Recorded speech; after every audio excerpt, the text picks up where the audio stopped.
Hello, my name is Neil Davidson and I'm the founder of Raw Umber Studios.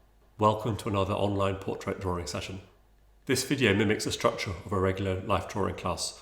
We'll show you 3 photographs on the screen, one for 10 minutes, one for 20 minutes and one for 30 minutes, and it's your job to draw the photograph that you see. Lizet will be joining us. She'll be doing a demonstration in the bottom corner of the screen and giving hints and tips. Once you've finished, don't forget to post your work to Instagram and hashtag it with #RawUmberLive. Right, let's get started. Hello everyone and welcome to another Raw Umber portrait video. This week I'd like to speak about shadows. So some of you asked me about how to create a sense of space in your drawing. So that's something that shadows do exceptionally well. Shadows are sort of the main thing that defines your picture, and it can help them feel 3D. So let's start by just categorizing what sort of range we have to work with. So shadows, I'm going to use the term shadows, tones, values. It basically is all the same thing. It just means how dark or light the tone is that we're working in. So let's start by making a value scale. Now these things are really useful and I would definitely recommend you make one at home. It's just a sort of steps to see what's the darkest that your medium can achieve, which will be the most for oil painting and the least for pencil.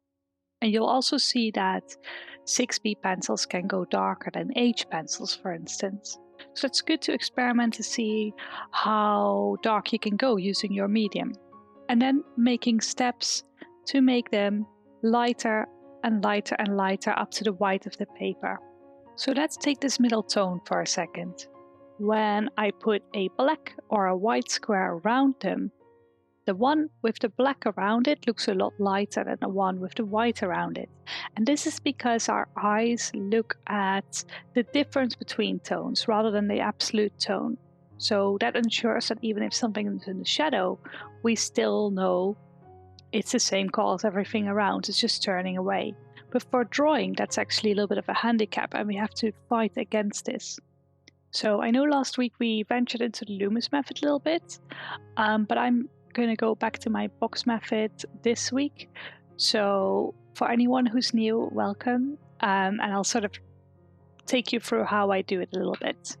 So I first start with a box that's sort of angled the way that you can see from the ear hole all the way to the bottom of his eye socket. That's the way the skull is angled. Then with a cross in the middle, I know what the middle point is, and then I divide the face up into 3/3. Bottom of nose to chin, bottom of nose to brow, and brow to hairline. And he's got a nice sort of pointy face, so I tried to simplify it into 2 lines that go to the point of his nose.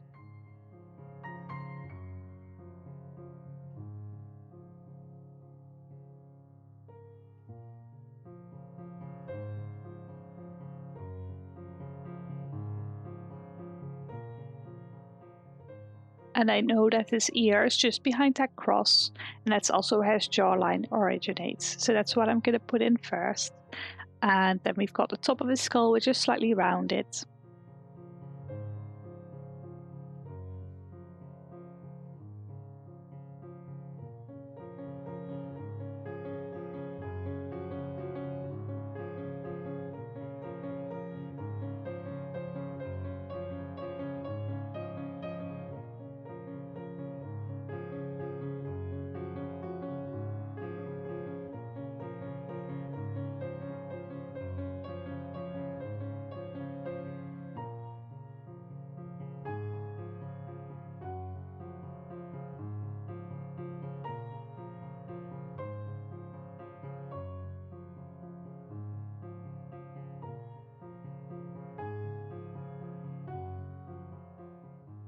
Next, I measure where his eye socket is, which is about 3 times from his ear to the front of his head.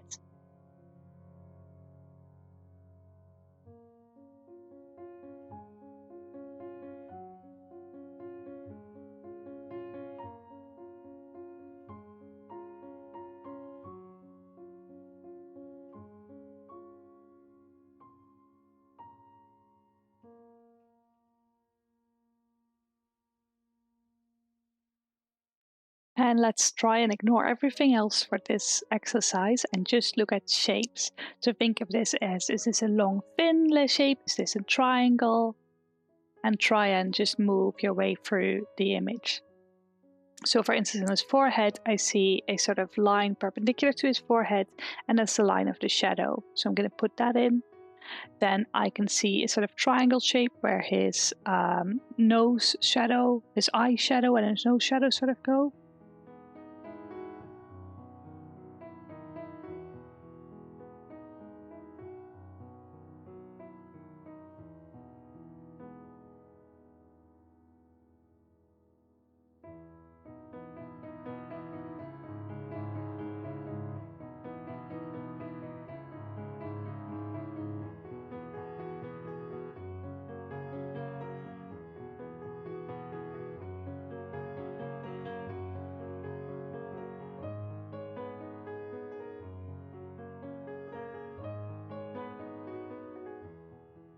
Then you can imagine the side of his nose to the front of his lip is sort of a little square box that you can put in. So I'm constantly trying to look for triangles or squares, and those are most of the shapes that I like to find.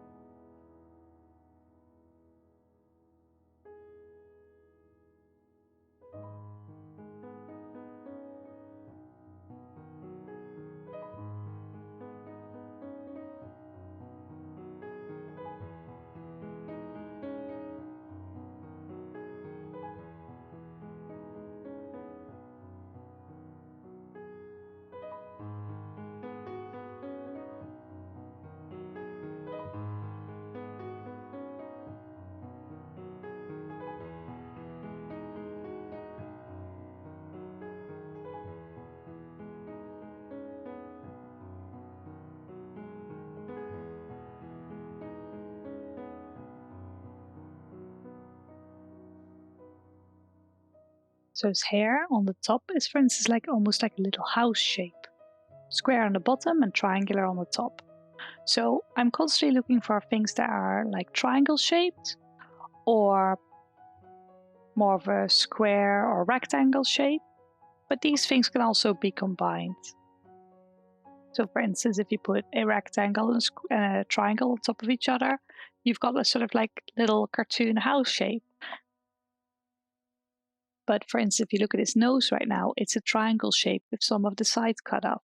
So if you think of it like that, all the shapes get a lot more complicated and a lot easier to see, and it helps a lot with the shadows.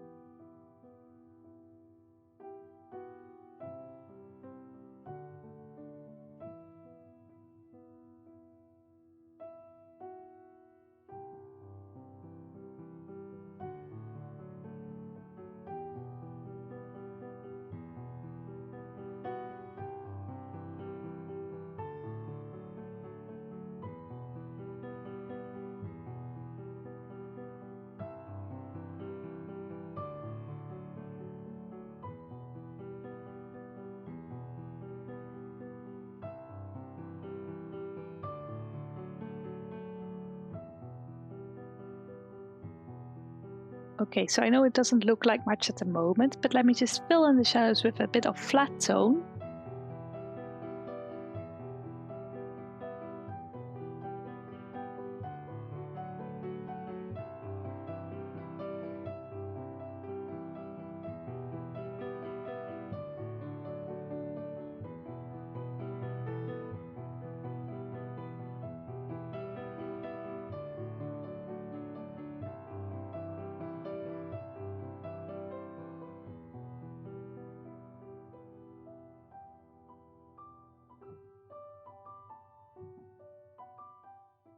And when I draw the shadows, I try to make straight strokes that just have a clear beginning and end. And you can go and cross hatch, or you can go in the direction of the light. It doesn't matter that much.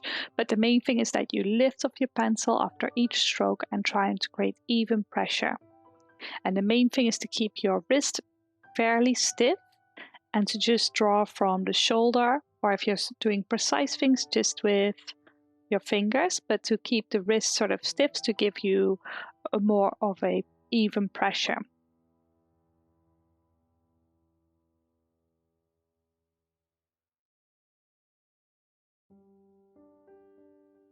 And as you can see, the minute you fill those shadows in, you can start imagining a head there, and that's the magic of shadow shapes. And that's sort of step one in any drawing or painting that I do.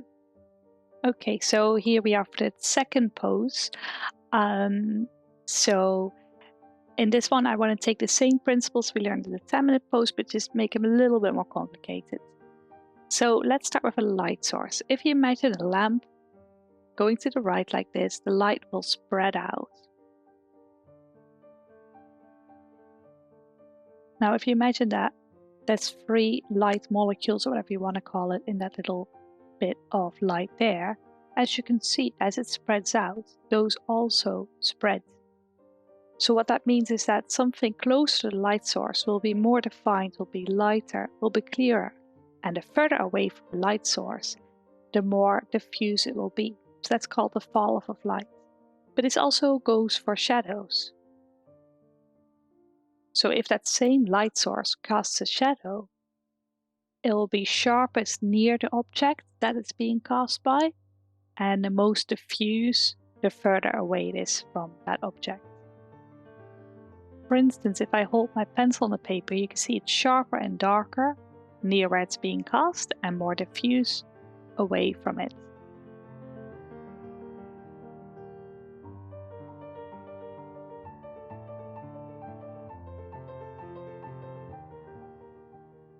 So in order to make the shadows stand out like this, what I do is I blend with my finger where it's more diffused.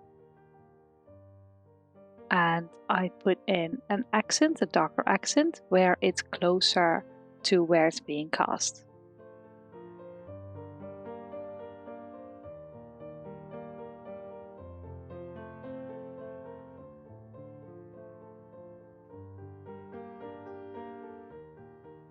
The next most important sort of shadow is the form shadow. So if something goes round, let's say your arm or a ball or anything, it will have a shadow where the light can't touch it anymore. So when it turns away from the light, but it won't suddenly break like that. So it will slowly start moving. And if I just smudge that a little bit, you can see already you get a sense of that it slowly starts turning around. So that's why I usually use a bit of smudge. I always try to make it move slowly into the shadow rather than suddenly, like when there's overlap or a cast shadow. So generally, form shadows will be soft, cast shadows and overlap will be hard.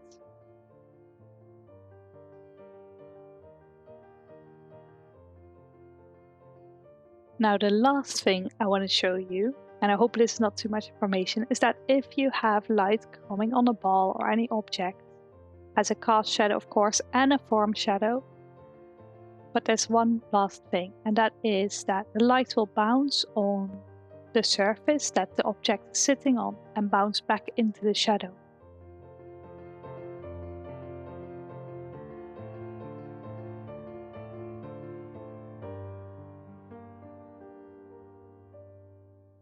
So the closer something is, and you can see this on my hands for instance, you can see the white paper reflects back into the shadow of my hand and it's slightly lighter. You can see for instance in between my finger it's a little bit darker.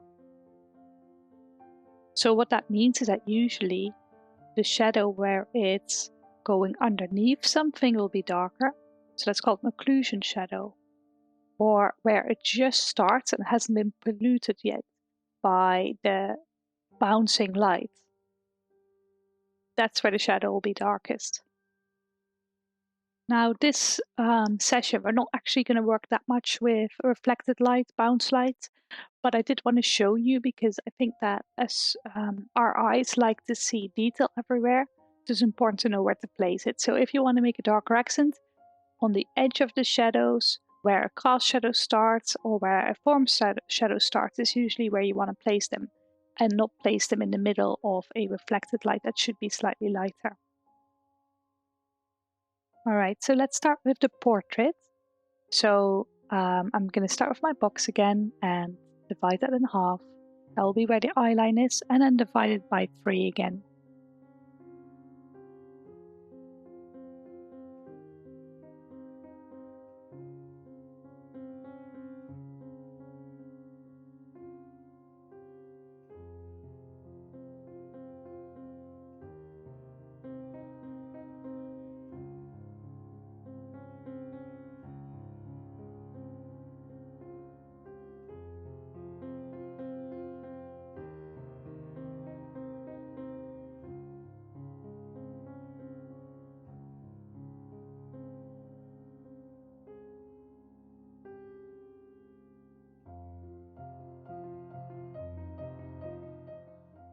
As we're doing shadows this week, I'm going to go straight into the shadow.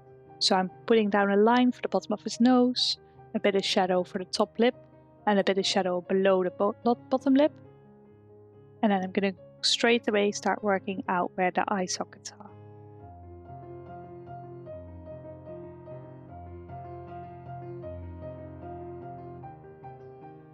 And when you're working things out, keep thinking about that triangle or that square shape.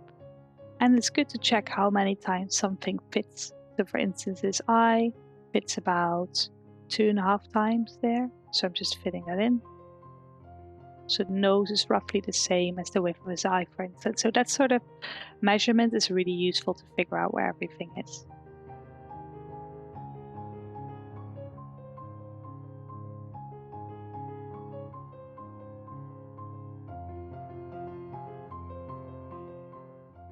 And his chin is the same width as his nose, which is the same width as the size of his eyes. So that sort of big measurement is really, really useful. But these are just very rough placeholders, very rough shapes, because we're going to go in with the shadow as soon as possible.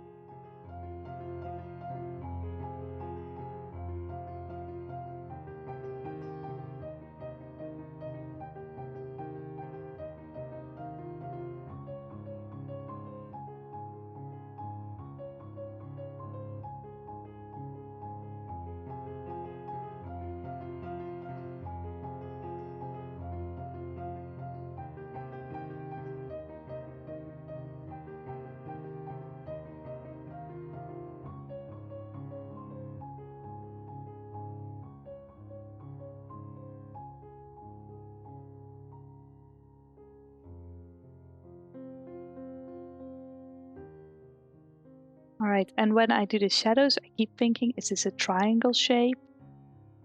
Or is this a square shape? So for instance, on the side of his nose, very clear, 2 triangles, certain angles of each other. So try to fill those in. And you can outline them first and then fill them in, or just fill them in straight away like I'm doing. I find filling them in straight away a little bit easier because it helps me really see the difference between the darks and the lights instead of getting a bit caught up with all the different lines. But it's up to you and see what you prefer. So I'm just going to fill in the shadow shapes and then get back to you in a second.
So looks like we've got everything in, and you can see a very rough sort of face emerge.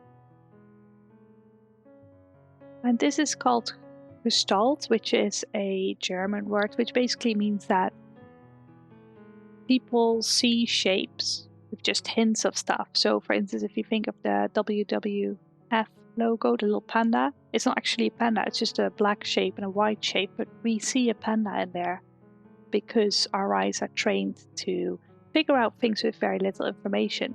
So that's what I've basically done here. I don't actually draw his nose, I don't actually draw his mouth. I've just got a few triangle shapes, but they become mouths and noses and all that stuff just by being in the right place.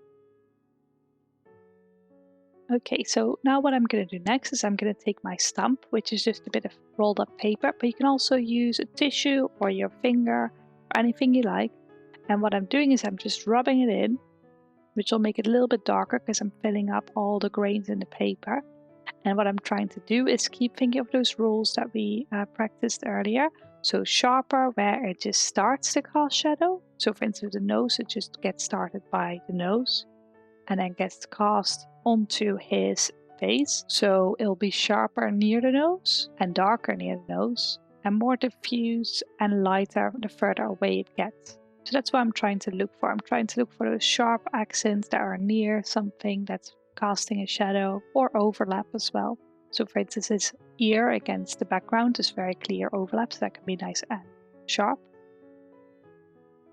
And then, for instance, the tip of his nose is a form shadow. It goes round, and what I do is I use my finger or the stump and I just sort of flick it to create a little bit of smudge, and that will make it feel like it softly goes into the shadow instead of very abruptly, which will make it feel like it's more rounded. So I'm going to go over all of my shadows like this, constantly trying to look for soft and hard shadows and trying to smudge and flatten the paper.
And I'm going to just go around the whole thing and just think, should this be hard or should this be soft? Do I see something hard? Do I see something soft? And I'm going to try and get as much variety between the two as possible, because the more I make those two different from each other, the more both of them will stand out.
And so you can see how much already we get a sense of light falling on someone. He'd start to feel like he's coming out of the page a little bit. Now I know it's pretty rough still, but let's see how far we can push it in the 30-minute pose.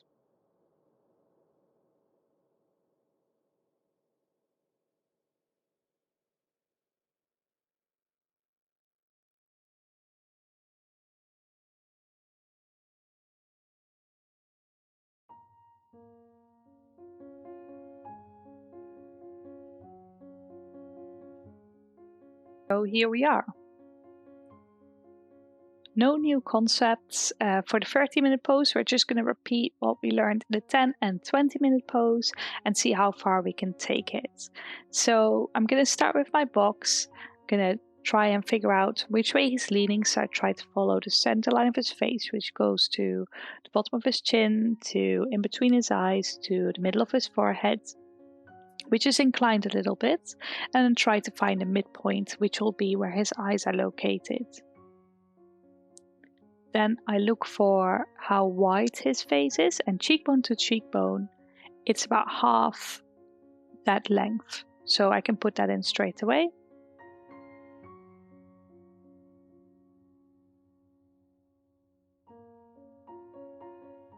And then going from cheekbone to the outside of his head, I see that roughly being the same as centerline to the side. So that's how wide I will make it.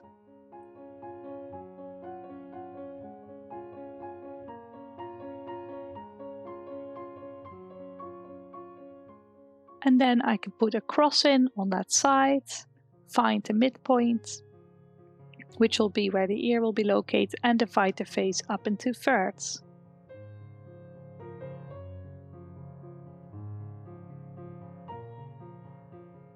Now, like I said, because this is a shadow exercise, I'm not going to do too much line. I'm going to jump straight into shadows. So a bit of shadow on the bottom of his nose, shadow for his top lip, shadow for below his bottom lip.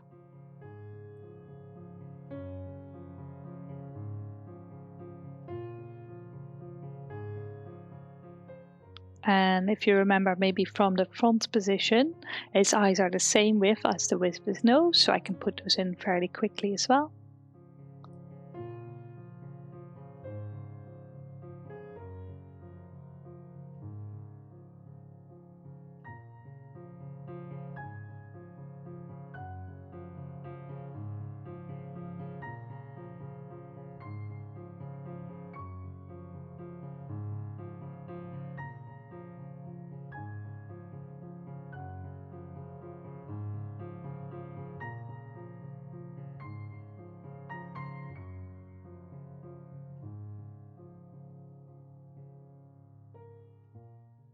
And his cheekbones will be wider in the midpoint of his face and then sort of go down towards his chin. And sometimes you see my head a little bit in the shot. I'm sorry about that. I had the camera behind me to try out if that was more comfortable with drawing. Turns out it didn't work quite the way I planned. So I hope you'll bear with me. In the meantime, I'm just going to continue with the drawing.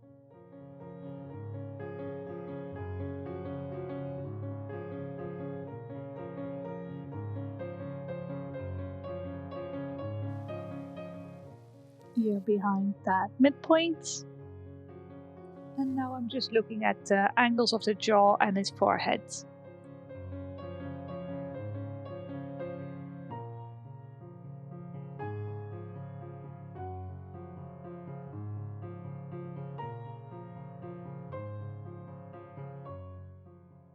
And now straight away I'm going to start shading. So for instance on his forehead, I see that's a band that's perpendicular to his forehead. His brows are two rectangular shapes on a slant. Side of his nose, again a rectangular shape, followed by a triangle shape. So I'm just going to work my way through his whole face that way, like we did in the 20-minute pose.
And now, just like we did in 20-minute pose, I'm going to use the stump or your finger to flatten, work the shadow into the paper and try to look for these sharp and soft edges throughout his face.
And don't be afraid to really smudge things. So for instance, eyeballs are sort of round. So really I try to make that feel really quite round there.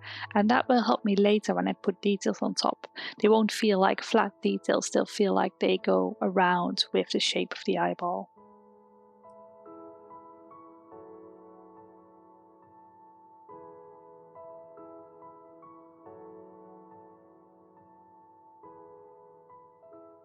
One little note, if you're smudging with your fingers, they do get really dirty, as you can see. So try not to touch the white paper with that. It's still erasable, but it might stain your paper and won't look that good.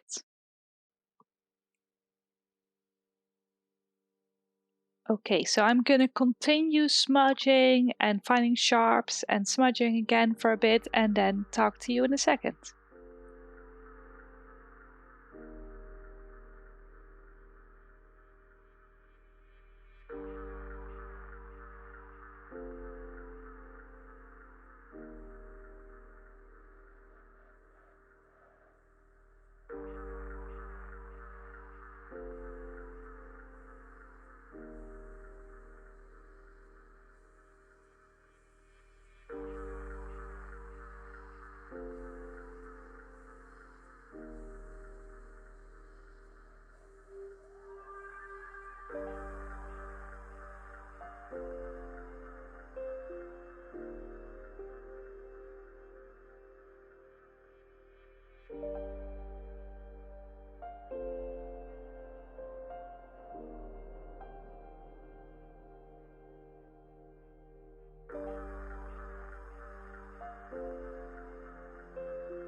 Okay, so I think now we're roughly at where the 20-minute pose ended, and now the difference is that I'm gonna start putting darker accents in.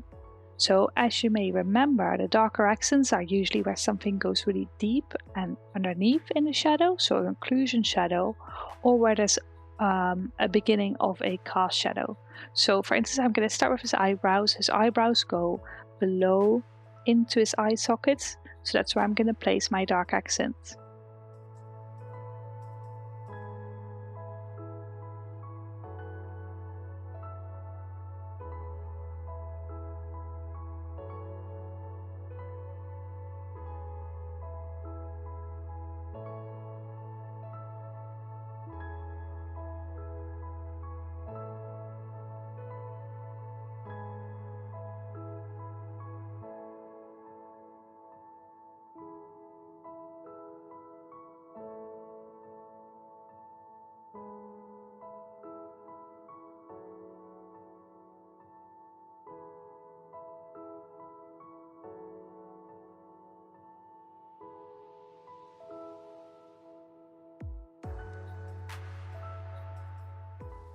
And of course, with his mouth, for instance, there's a little bit of overlap there, but it also goes in and under.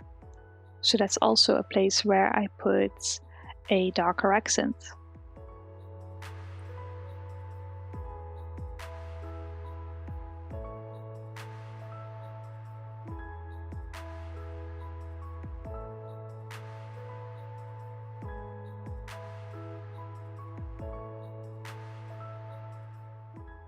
And you can see how much interest that gives to a face. So dark accents are really quite powerful. So you want to keep them in the places where you want the viewer to look. So there's no point in putting a bunch of darker accents in his ear or on his neck or something like that, because you want the viewer to look at his face. So always try to sort of design your picture rather than just sort of put more and more information in. So I think a common misconception is that when you draw realistically, therefore you must put in everything that you see. But my view is more like you should design your picture so it shows what you want to show and leaves out what you don't want to see. And that way your picture is stronger, hopefully, than reality.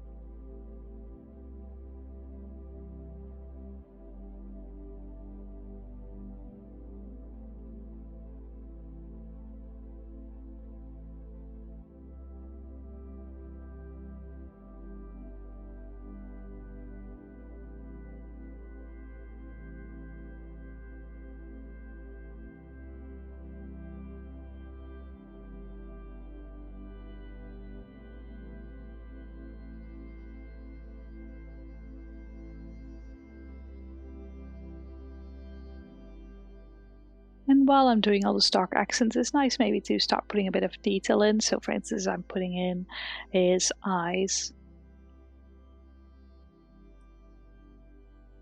And again, just thinking about shape. So it's just a round shape that's obscured by the top lid. So just put that in as a shape. Don't worry too much about what it actually is. Just look at, is it a round? Is it a triangle? That sort of thing. I'm going to continue putting some more dark accents in and refining my drawing as I go. Feel free to ask me anything you like in the comments, and I'll speak to you in a bit.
Little quick tip for the hair. The light is coming very clearly from the top right hand side, so that's where the light will travel through. So what I tend to do with hair is I just sort of erase a little bit of the highlight and let the light just sort of travel through there, and that makes it feel like it's all one unity. If you have the hair just sort of really dark on the right side, that doesn't make sense, because even though, yes, it's a little bit darker than the skin, it still also turns with that form. So even though the hair will be darker, it'll be lightest where the light hits it and darkest where the light doesn't hit it.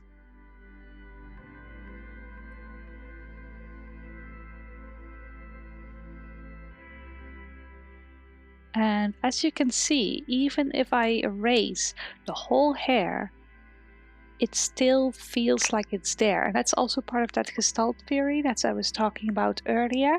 Your brain still connects up the dots. So even if I erase the whole hair on one side, and as you can see on the highlight there's no line there, it will still feel like a whole head of hair.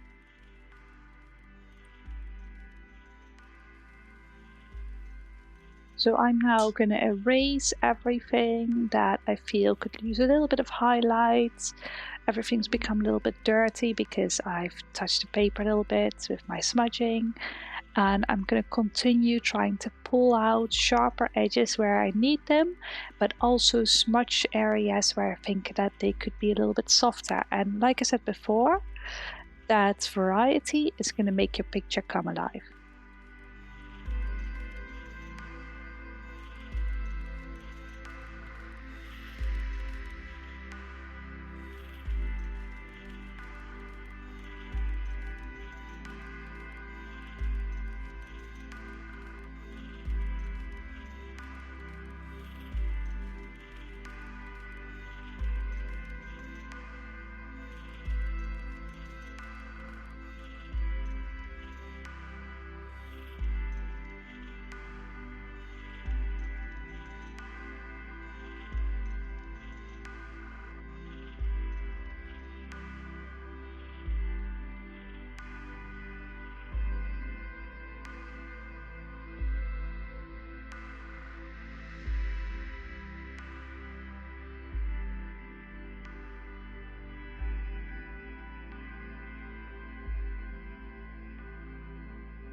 And this is also why I love putty rubbers so much.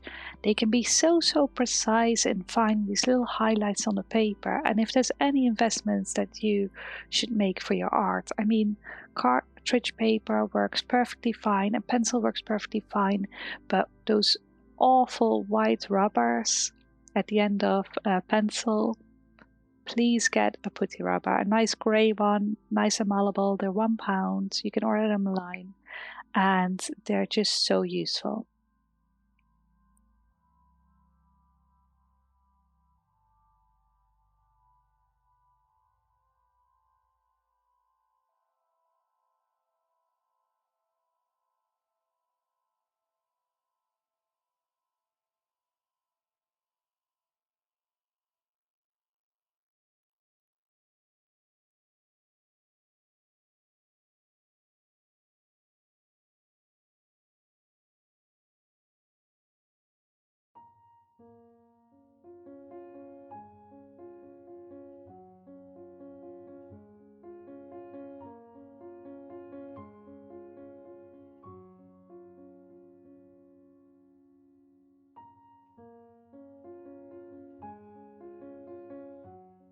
And remember what I said about the values? The values in the light should always be lighter than anything in the dark. But what I can do to give a bit of interest in the light is use my dirty finger to smudge a little bit of a half tone underneath his cheekbone, for instance, or other places where I see a little bit of difference in his skin.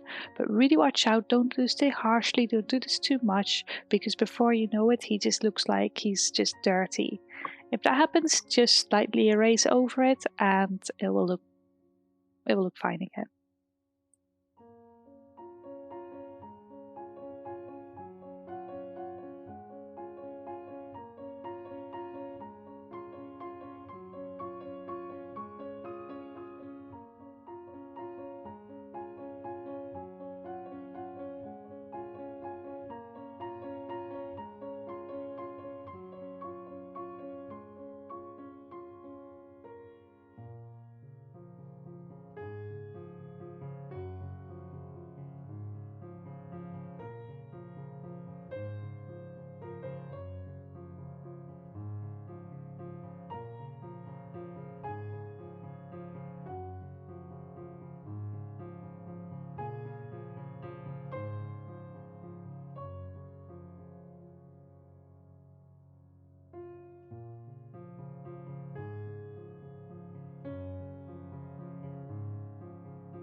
Okay, so I think we're almost out of time, so I hope that this was useful and that you've enjoyed it.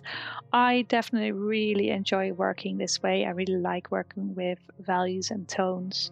It's just such a quick and easy way to get a statement on the paper, and it's really very much like painting as well, which I enjoy. Any suggestions for next week or any questions, let me know in the comments, and otherwise I will speak to you next Sunday. Don't forget, we're also hosting the Wednesday figure drawing, so if you're up for that, sign up. And like Neil always says, if you want us to look at your work, which we love to do, tag it with #RawUmberLive. Thank you for taking part. Don't forget to photograph your work and post it on Instagram and hashtag it with #RawUmberLive. I'd like to thank Lizet Dingemans for drawing along with us today, and you can download the photographs you've seen in this week's session from the link I'm about to show you on the screen. We run portrait drawing sessions every Sunday at 2 p.m. and figure drawing sessions every Wednesday at 8 PM. Next Wednesday we'll be drawing Andrea. I hope you can join us.